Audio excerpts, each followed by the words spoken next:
सलाम नमस्ते, मैं समीर शेख हाजिर हूं आपके साथ हंगामा न्यूज पर। पिछले दिनों छत्तीसगढ़ में पीएसपी घोटाले को लेकर विरोधी पक्ष भाजपा युवा मोर्चा के कार्यकर्ताओं द्वारा भूपेश बघेल सरकार के खिलाफ आंदोलन किया गया और साथ ही मुख्यमंत्री आवास को घेरने की तैयारी की गई।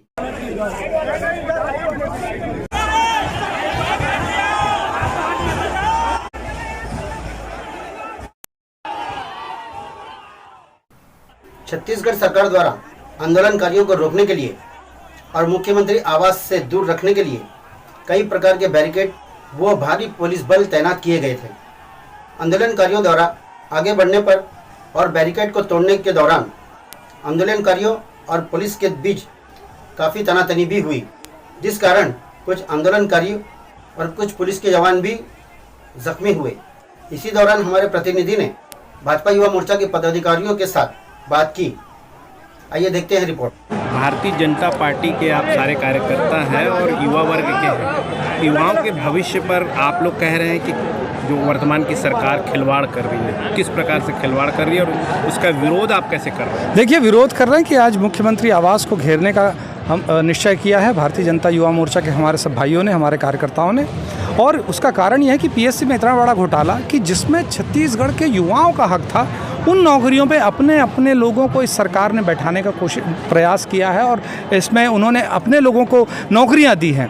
ये यहाँ के युवाओं के साथ छल है, छत्तीसगढ़ के युवाओं के साथ छल है और इसी के विरोध में भारतीय जनता युवा मोर्चा आज प्रदर्शन कर रही है और आज मुख्यमंत्री के निवास का घेराव करेगी। आप छत्तीसगढ़ के जाने माने एक फिल्मी कलाकार हैं, आपकी प्रतिष्ठा है पूरे छत्तीसगढ़ से भी बाहर तक है और आप बीजेपी की ओर से आज यहाँ पे ये बयान दे रहे हैं कि छत्तीसगढ़ की जो वर्तमान सरकार है किसी न किसी प्रकार से जो गलत कार्य कर रही है या संभावना है बता रहे हैं आप। नहीं तो सीबीआई जांच करा ली जाए, अगर दूध का दूध पाने कर रहे हैं बिल्कुल होना चाहिए। तो क्या लगता है कि अगर सरकार इस प्रकार के काम करिए तो और भी क्षेत्र में भी संदेह है कि इस प्रकार की? बिल्कुल संदेह है, बिल्कुल संदेह है। फॉरेस्ट डिपार्टमेंट की भर्ती में भी ऐसा ही हुआ है। अभी थोड़े दिनों पहले एक स्टिंग ऑपरेशन भी आया, उसमें भी दिख रहा है कि भर्ती का यहाँ पूरा खेल चल रहा है।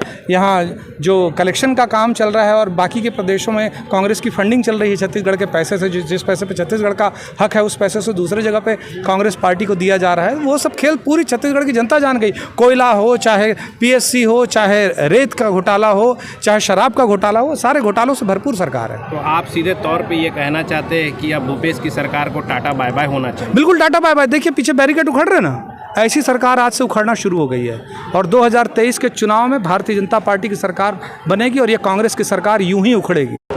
देखिए, आज आपने कहा कि हम सीएम निवास के करीब पहुंच गए हैं। अब बहुत माह दूर नहीं है जब 6 महीने के बाद इस सीएम हाउस में बीजेपी का ही मुख्यमंत्री होगा इस प्रदेश का और युवाओं का मुख्यमंत्री। भारतीय जनता पार्टी जिंदाबाद, जिंदाबाद। जो कांग्रेस पार्टी 15 साल विपक्ष में रही, जिन्होंने युवाओं को बेवकूफ़ बनाया कि 10 लाख हम नौकरी देंगे, उन्होंने कहा कि हम बेरोजगारी भत्ता देंगे, इन युवाओं ने लबालब वोट दिया कांग्रेस को।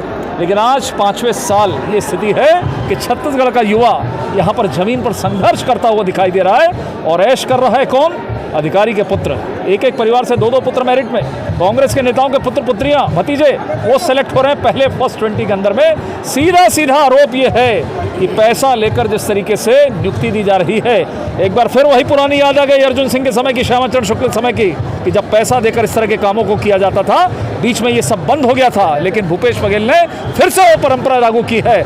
युवाओं के साथ में न्याय बर्दाश्त नहीं करेंगे, ये संघर्ष जारी रहेगा और जब तक युवाओं को न्याय नहीं मिलता ये संघर्ष जारी रहेगा, वरना इस सरकार को जाना तय है। सीजीपीएससी परिणाम की सीबीआई जांच की भी बात कही गई है, साथ ही मंच से संकल्प। निश्चित रूप से लगातार युवा संघर्ष कर रहा है, पसीना बहा रहा है, सड़क पर आकर रहा है, रो रहा है, लेकिन इनमें थोड़ा भी नैतिकता नहीं कि आप पर आरोप लगा है तो आप जांच स्वीकार करें, आप सीबीआई जांच स्वीकार करें यदि आप में ईमानदारी है तो। लेकिन चोर कभी सीबीआई की बात नहीं करता, जांच की बात नहीं करता, वो स्थिति है, ये नहीं करेंगे। इस सरकार को रवानगी के लिए अब युवा तैयार है और जो आज घोषणा की गई है बीजेपी के मन से कि जैसी सरकार बनती है पहला यही मामला होगा कि इसकी जांच की जाएगी और युवाओं को न्याय दिलाया जाएगा। भारत माता की। 2011 में भी इस तरीके का एक मामला उठा था जिसमें जो है ना ये पीएससी घोटाला का भी ये मसला ये पहली बार नहीं है, दूसरी बार है। नहीं आपको याद नहीं है, मैं आपको बता देता हूँ। जब जोगी जी मुख्यमंत्री थे तो पीएससी का बड़ा मामला घोटाला आया था और कुछ लोगों को जेल भी जाना पड़ा था।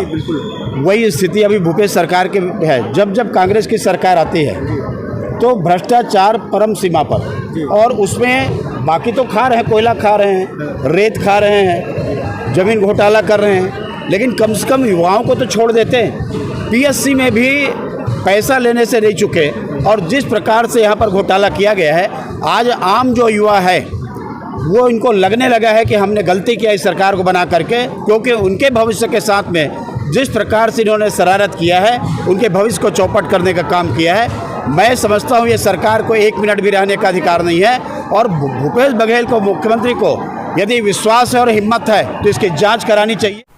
दोस्तों, आप तो जानते ही हैं कि इस प्रकार के आंदोलन पूरे देश भर में कहीं ना कहीं किसी भी मुद्दे को लेकर चलाए जा रहे हैं। आंदोलन के द्वारा सरकार की आलोचना करना अलग बात है, मगर आंदोलन के नाम पर उग्र होकर हिंसा करना क्या सही है? दोस्तों, आप तो जानते ही हैं आंदोलन का तरीका देश की आज़ादी के पहले से ही चला आ रहा है। क्या अंग्रेजी सरकार के खिलाफ महात्मा गांधी, सरदार वल्लभ भाई पटेल, पंडित जवाहरलाल नेहरू, मौलाना आज़ाद व लाला लाजपत राय जैसे महान क्रांतिकारियों ने अहिंसा के मार्ग पर चलकर अंग्रेजी हुकूमत को घुटनों पर ला दिया था, तब जाकर हमें आज़ादी मिली। मगर उन्होंने कभी आंदोलन के दौरान हिंसा नहीं की और न ही सरकारी संपत्ति को नुकसान पहुंचाया। दोस्तों, क्या आप जानते हैं आंदोलन के दौरान सरकारी या गैर सरकारी संपत्तियों को जो नुकसान पहुंचाया जाता है उसका भुगतान हमें ही करना पड़ता है। जी हाँ, सरकार हम पर कई प्रकार के टैक्स लगाकर वो महंगाई को बढ़ाकर उस नुकसान की भरपाई करती है, जिसका बोझ हम आम जनता पर आ जाता है। दोस्तों, हमें यह जानना भी आवश्यक है कि आंदोलन के नाम पर फायदा किसे पहुंचता है और उस पर राजनीति कौन करता है और सत्ता का सुख कौन भोगता है और इसमें नुकसान किसे उठाना पड़ता है। दोस्तों, इस बात की गंभीरता को समझिए। क्या यह सही है? और हमें कमेंट्स करके ज़रूर बताएं।